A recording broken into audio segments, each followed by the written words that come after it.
Hello दोस्तों, कैसे हैं आप। आशा करता हूँ आप अच्छे होंगे। तो एक बार फिर मैं आपका अपना आलोक कुमार आपके चैनल भारत सच बोलेगा पर आपका स्वागत करता हूँ। और आज हम बात करते हैं जिसने दुनिया को हिला कर रख दिया, एससीओ की मीटिंग। दोस्तों, एससीओ की मीटिंग 31 अगस्त से लेकर 1 सितंबर तक हुई। पिछली वीडियो में मैंने आपको बताया कि इसमें 10 मेंबर हैं। हिंदुस्तान के प्रधानमंत्री श्री नरेंद्र मोदी जब वहाँ पहुँचे तो पूरी दुनिया उनका वेलकम करने के लिए तैयार थी।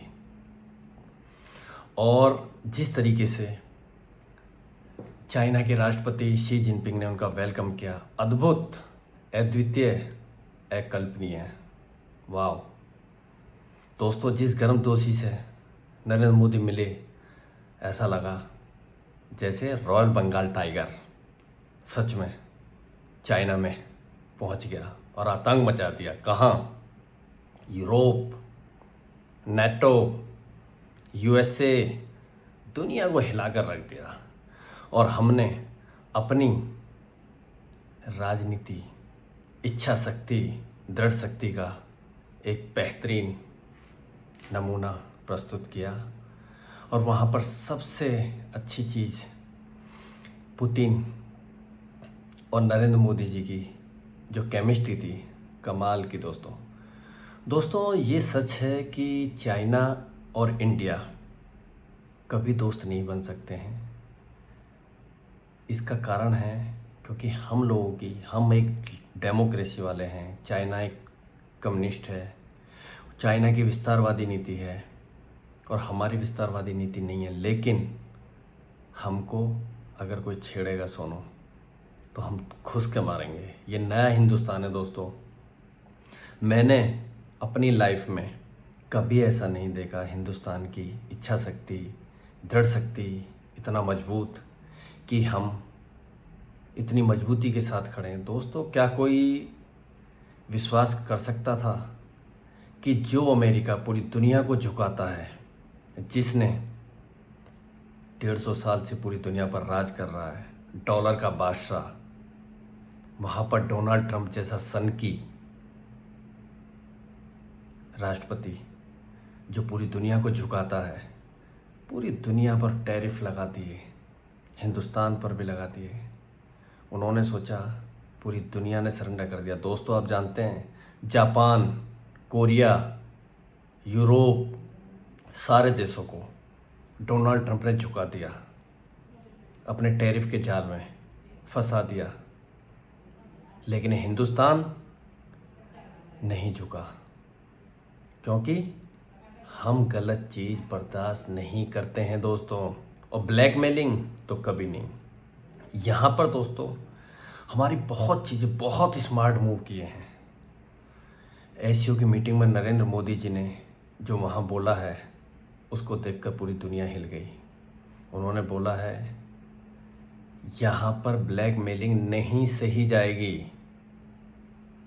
किसी देश की दादागिरी नहीं सही जाएगी, परस्पर सम्मान एक दूसरे को दिया जाना चाहिए। और दोस्तों, चाइना इतना क्यों झुका? अभी कुछ महीने पहले ऑपरेशन सिंदूर हुआ, जहाँ पर हमने चाइना के हथियारों का जनाजा निकाला। पूरी दुनिया ने देखा, चाइना ने भी देखा। वहाँ पर हिंदुस्तान की ताकत पूरी दुनिया ने देखी। और हमने चाइना का क्या हाल किया।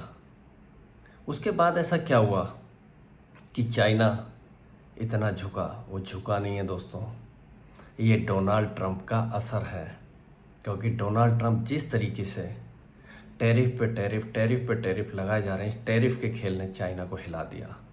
क्योंकि दोस्तों सबसे बड़ी बात यह है कि चाइना दुनिया की सबसे बड़ी मैन्युफैक्चरिंग फैक्ट्री है।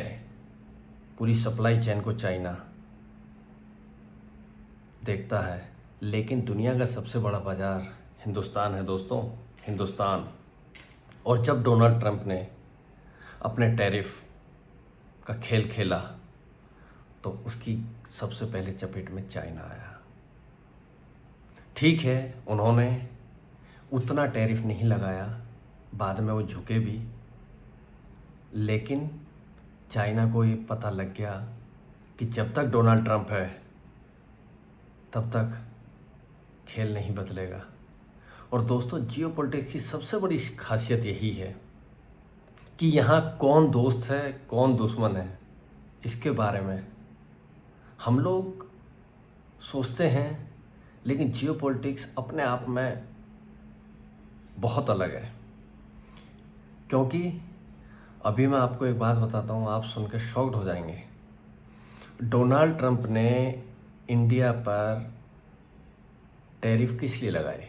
उनका तर्क था कि हिंदुस्तान रशिया से सस्ता तेल लेता है और उस तेल को रिफाइनिंग करके पूरी दुनिया को बेचता है, अमेरिका को, यूरोप को, गल्फ़ को, और उसका मोटा मुनाफा लेता है।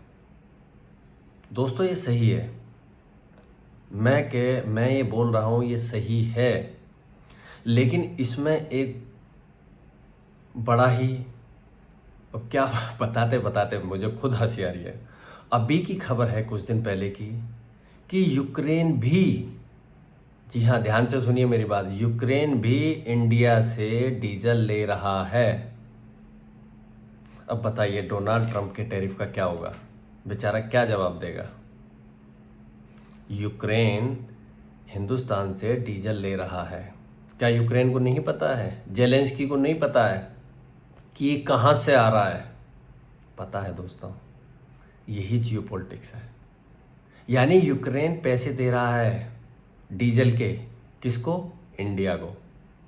और इंडिया उस पैसे से क्या कर रहा है? रशिया से ऑयल खरीद रहा है, और युद्ध इन दोनों के बीच में चल रहा है।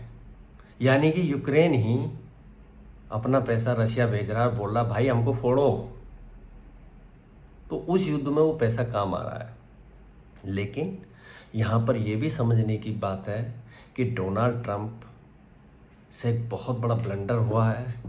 उन्होंने हिंदुस्तान को झुकाने के लिए टैरिफ लगाया, और इस टैरिफ का कोई भी मतलब नहीं है। उन्होंने सोचा इंडियन गवर्नमेंट, श्री नरेंद्र मोदी जी हमारे प्रधानमंत्री हैं, उनको झुका दिया जाएगा, लेकिन वो नहीं जानते ये नया भारत है दोस्तों, और हम घुसकर मारते हैं।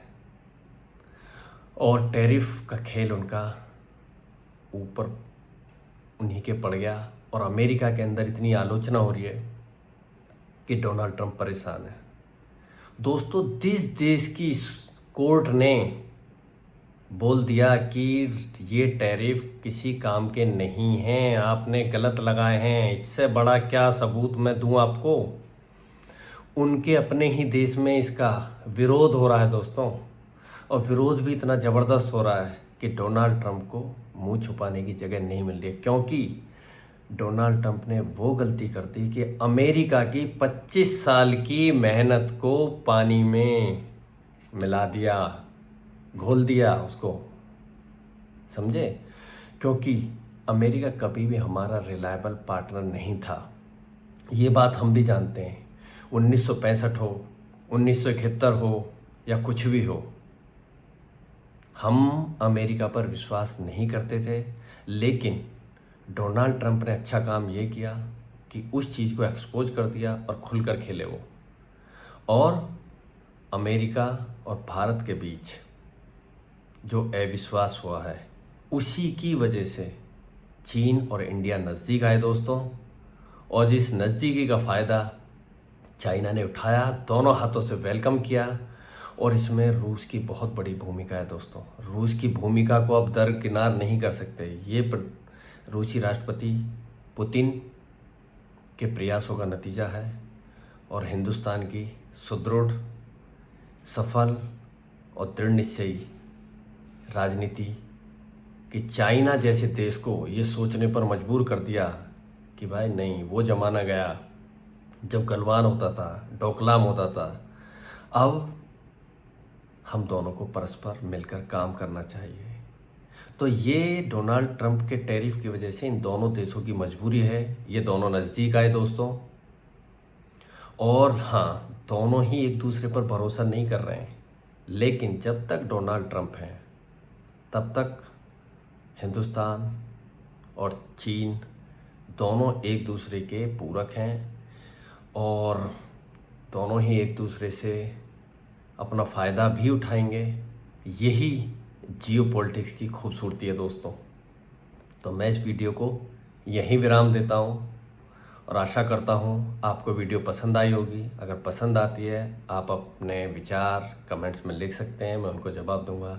जय हिंद, जय भारत।